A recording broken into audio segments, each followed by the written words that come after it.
Sinong pwedeng mag-donate? Kailangan nasa tamang edad ka, no? 18 years old and above can give blood already. Ano yung above na yan? Meron ba yung... Hanggang 60 years old. Kung 60. ikaw, hanggang 65 pala. Kung ikaw ay 65. regular, nagbibigay ng dugo, no? Regular, 3 to 4 times a year, regular blood donor ka, you can give until 65. Okay. Pero kung halimbawa, hindi ka naman regular, bibigay ka example, birthday mo this year, tapos after 2 years na naman, birthday mo, after 5 years, birthday mo.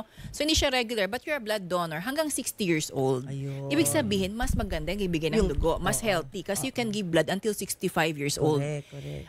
Yung mga 16 years old can also start giving blood, pero kailangan may parents' consent. Yon.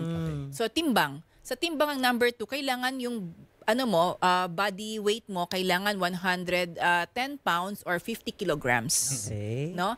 At least, minimum. At least, Okay. minimum 'yun. Okay. Tapos number 3, Anong kailangan maximum pala? Section. hindi, minimum 'yun. Oo.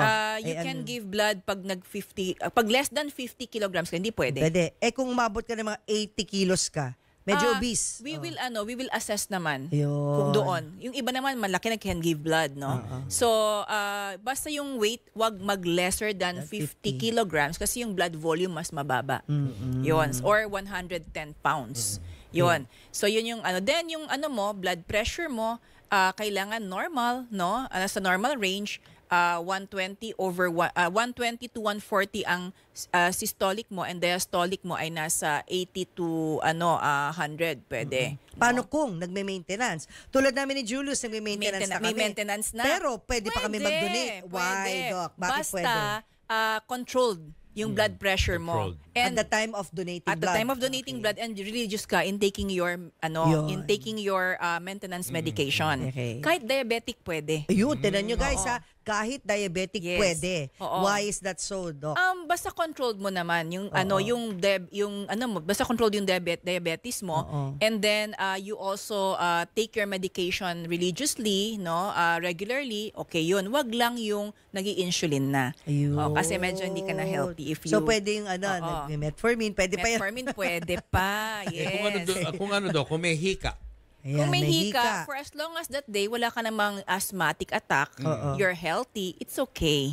No? Got So it. yung tattoo, sinabi Tattoo. ni Yung mga may tattoo. Papa Tattoo na, Julius kanina, di ba? Tattoo, Yung tattoo, pag nagpatattoo ka ngayon, you have to be deferred in giving blood for within 1 year. 1 year. So pwede ka after a year. Pero kung mayat-maya nagpapatato, Kung iba yun. Hindi oo. na pwede. Basta 1 year. Oo, basta Ang huli. 1 year. Kung siguro buong katawan mo naman, May tattoo. wag na. Oo, kasi Na. ang dami na, di ba? And iba-iba, mayat-mayat nagpapatato. Yun So, nga hindi mo eh. na mabibilang kailangan ka mag-1 year, So, tsaka puno na. So, we want, yung pwedeng magbigay, at least nagpatato ka ngayon, maliit lang or ilang portion lang, 1 year after. Yung mga nag-surgery.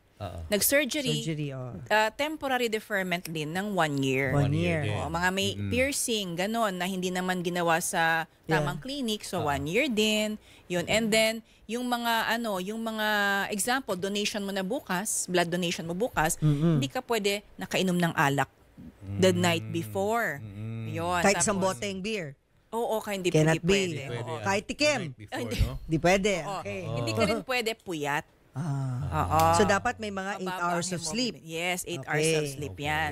So yun naman yung mga basics lang, no? Of who can give and who cannot give. Nagpatato ng kilay. No joke ha? Tattoo pa rin ba 1 yun naman year. 1 year pa rin. Kahit kilay.